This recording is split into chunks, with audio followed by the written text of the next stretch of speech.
अब आपको पता है कि स्पाइनल कोड इंजरी होती है, एक जो स्पाइनल कोड इंजरी होती है वो कंप्लीट इंजरी हो सकती है, एक आपके अंदर कंप्लीट आ सकती है कि पूरी की पूरी कोड कट गई, इसमें क्या बोलोगे, above injury,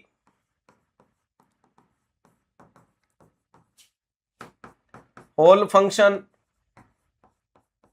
maintain and below injury,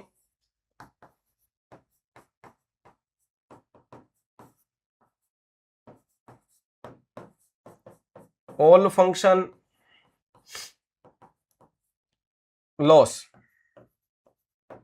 injury के ऊपर सारे फंक्शन मेंटेन है और इंजरी के नीचे सारे फंक्शन लॉस है, इसको बोलते हैं कंप्लीट स्पाइनल कोड इंजरी। पूरी की पूरी काट दी, या तो तलवार से काट दी, या टुकड़े हो गए, या टूट गई, जो भी हुआ, कोड के दो टुकड़े। दूसरा होता है इनकम्प्लीट, दूसरा आता है इनकम्प्लीट इंजरी के नाम से बताया जाता है। किसके नाम से बताया जाता है? इनकम्प्लीट इंजरी के नाम से। अब इनकम्प्लीट में क्या होता है? एंटीरियर कोड इंजरी होता है, ठीक है। दूसरे नंबर पे पोस्टीरियर कोड इंजरी होता है, ठीक है। तीसरे नंबर पे ब्राउन स्क्वाड इंजरी होता है, ब्राउन स्क्वाड। और लास्ट में कोडा इक्विना इंजरी होता है। लास्ट में क्या होता है? कोडा इक्विना, कोडा इक्विना इंजरी देखने को मिलता है। तो याद रखिएगा, ये आपके 4 प्रकार की इनकम्प्लीट में आती है, यानी छू के निकल गई, टच करके निकल गई, पूरा डैमेज नहीं किया। अब आपको बताएं, एंटीरियर से निकलते हैं मोटार फाइबर, अंटी, मोटी, परी, स्लिम, याद है। और पोस्टीरियर से निकलते हैं सेंसरी फाइबर। अगर आपको मैं बोलूं कि किसी भी लेवल पे एंटीरियर कोड इंजरी हुई है, तो आपको लाइन काम में लेना है above the level of injury.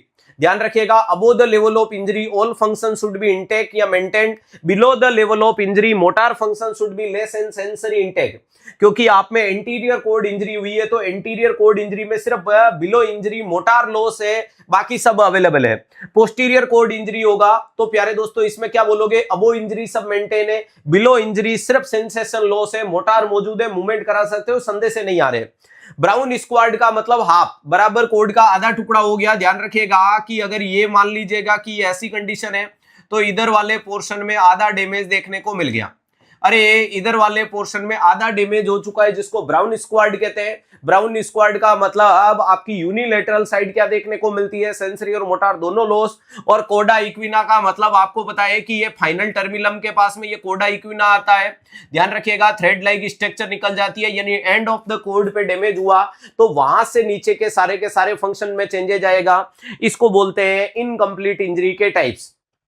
तो जैसी परिस्थिति है वैसी परिस्थिति का सामना करना है। स्पाइनल कोड इंजरी के मरीज में स्पाइनल शॉक वाली चीज को भी मॉनिटर करना है। स्पाइनल शॉक वाली कंडीशन आएगी तो आपको समझ जाना है कि मरीज में हाइपोटेंशन के साथ ब्रेडिकार्डिया होगा, क्योंकि सेंसरी फाइबर डैमेज हो जाते हैं, और सेंसरी फाइबर डैमेज हो गए तो टेकिकार्डिया नहीं होगा।